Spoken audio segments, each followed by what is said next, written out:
நம்ம ரசம் பண்ண போகிறோம். எங்கள் வீட்டில் சாதம் கொதிக்குது, அடுத்த ரசம் வைக்க போகிறேன்.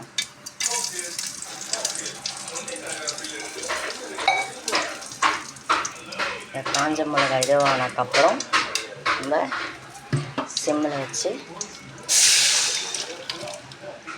ரசத்தை எப்படி இது பண்ணிடணும்.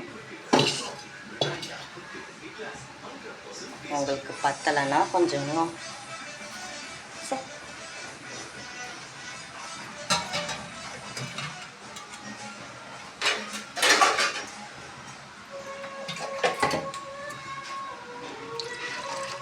இன்னும் கொஞ்சம் தண்ணி ஊற்றிக்கோங்க. வீட்டில் எவ்வளோ பேர் இருக்காங்களோ அதுக்கு அளவுக்கு பண்ணிக்கோங்க.